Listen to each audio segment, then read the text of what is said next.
All right, everybody, what I've got here is my set of bearings and seals. As I said before, they're aftermarket. I've got a highway top end for an MS271. It's 44.7 millimeters. Now, as I said in the previous one, I've got some not some just prices, but some specs for you real quick. The 271 is a 44.7 millimeter bore with a 32 millimeter stroke. The 291 is a 47 millimeter bore with a 32 millimeter stroke. That's a difference of 2.3 millimeters on the bores. If I'm remembering correctly, the 271 is 50 cc's, while the 291 is around 55 cc's. All right. So this is going to end up being essentially a 271. Also, I wanted to touch on the OEM cylinder was between $279 and $269. The aftermarket highway cylinder is $129. The bearings and seals were basically a package set. They were $34. I can round those up, 130 and 35. I don't normally mention where I get parts from, but these in particular came from Wolf Creek. I've had good luck out of them. All right, let's get this pulled out real quick. Now on the exhaust side, you can see I want to guess, I could be wrong, that's probably carbon, but also that looks, I've seen this happen before, and I want to say, I'm thinking that was potentially straight gassed. I've got no up and down play on the connecting rod to the crank. I'm probably going to risk it. This does seem a little more blue than I like right here on the rod. But when I get it out of the flashlight, it's not looking too bad. A couple of my personal saws do have that actually. I don't know how well that's showing up, but that thing is scored. I was running my finger down in there and yeah, this cylinder is thrashed. I'm gonna set this out of the way real quick. That's going in the trash pile. I may have some edits in here, but we'll see how I can do on that. That snap ring just came off pretty easily. Always try to position your thumb over that. That way you're able to catch it. The reason I do that is with the new piston. Let's say I'm snapping the new one in, it rockets off. I can use that old one as a spare because there's nothing wrong with the clips. All right, well, I'm back. I had to use my vise, but I knocked that out. All right, I'm doing this all by hand. No tools, no channel locks on there as of yet. All right. There's that. All right, now give me 2 seconds. Let's get a fresh grease rag.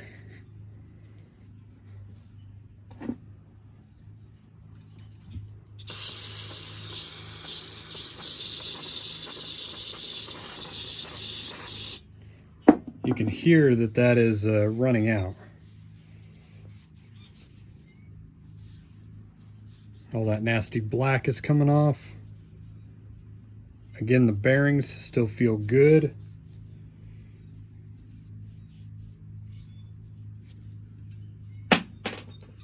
That was the wrist pin bearing falling out.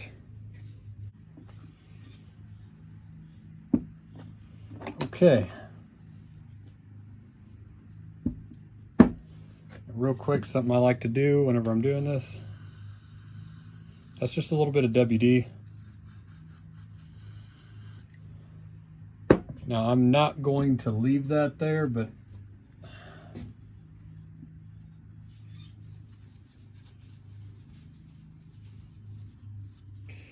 I live in an area where it's quite humid, so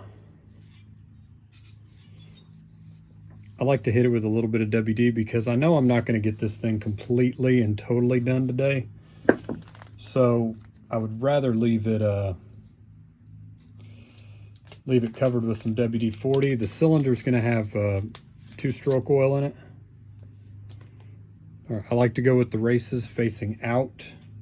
So the races are there, the bearings are there. Just slide that on real quick. And this will take me just a second. All right, so what I'm going to do here, start that, run it all the way down. Now with that washer there, I'm not pressing on the outer race, I'm pressing on the inner race as well. And then we're just going to take this, I'm using a bar wrench. There's that. All right, give me just a few minutes. All right, got my parts together for the next part. We're going to do the flywheel side now. All right, and again, races out, bearings in.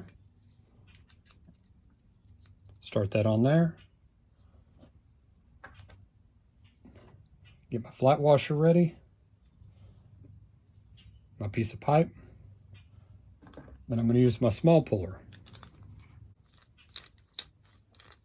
Thread the bolt all the way down. Now I'm going to thread the nut down. What that does is that gives you a nice consistent pull. So I'm pulling the bearing, or sorry, I'm pulling the crankshaft into the bearing. Light pressure, light pressure. Right there, it stopped. The pressure, you know, the force I would have to exert jumped. And as you can see, the threads on the crank are still in excellent condition, the way I was doing it.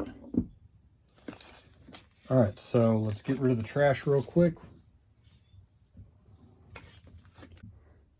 And just around the inside edge of the lip, not an insane amount, we're not going crazy with it. And I'm going to take this and slide it up. That's about perfect right there. And again, just a real light amount. Right around the inside edge of the lip.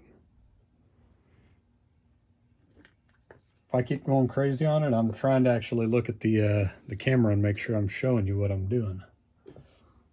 Trying to improve my skills a little bit here. All right, I'm going to set this down for a second, and you'll notice there's a groove cut into that, and that's actually pretty sharp right there. So to save you a bunch of headache in the future,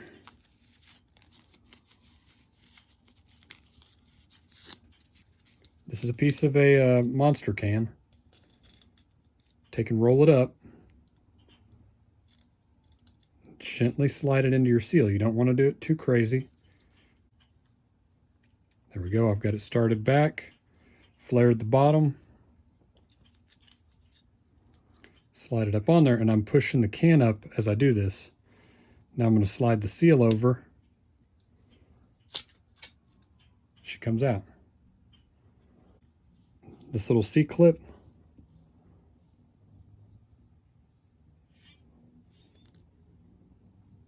that slid on perfectly. I'm going to do one more crazy thing real quick before we go too far with this. All right, so what I'm going to do here, this is not really directional, but we can real quick if you want. Basically, that would be flywheel side. We're going to take and turn this over. I'm not dropping the rod down in there. All right, so what I'm looking at before I do this, I want to look at that. That seal needs to come out just a skosh right there. See, that's perfect. Let's look at the other side. Oh, it's the same thing right there. But what I'm looking at right now, my bearings in relation to the bearing pocket. All right. Well, real quick, I'm probably going to pause this. When I come back, I'll have the piston ready and I'll drop this all together. I'm trying to keep these in about, about 15 minutes each. I'll see you shortly. All right. Well, I've got the piston and the rings ready to rock and roll. Normally, I only oil the rings and the skirts. I don't know why I keep seeing a guy online. He'll literally oil the top of the piston as well. I don't really understand that. Put that down real quick, and let's put a little bit in the cylinder as well.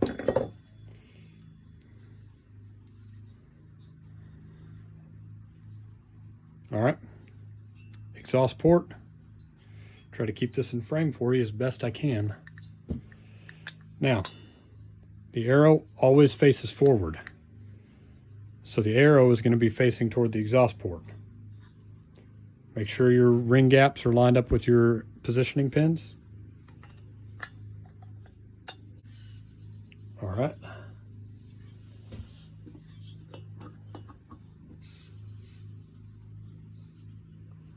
Checking my seals real quick.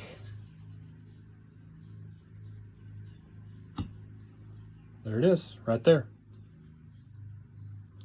Now, something I may do in a minute, I have done this in the past where I might put a little film of silicone around the back, but when you see me again, I'll be setting this thing down into the crankcase. Give me a few minutes. All right, well, I've got the silicone on here. I'm gonna rotate this thing over to top dead center. Get that little bit of RTV, or not RTV, Durco off the side there.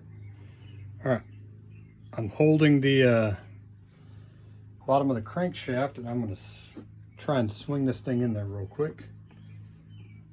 I'm not gonna be able to watch this to make sure I've got it. There it is. There it went. All right, now let's flip this thing on over. Okay, the long shouldered one, that one goes right here.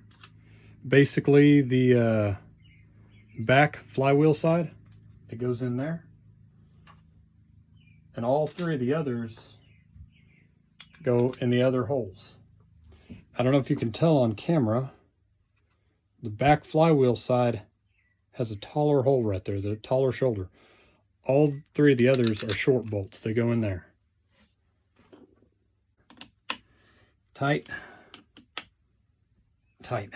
All right, so I have just done crank bearings, seals, piston, and cylinder.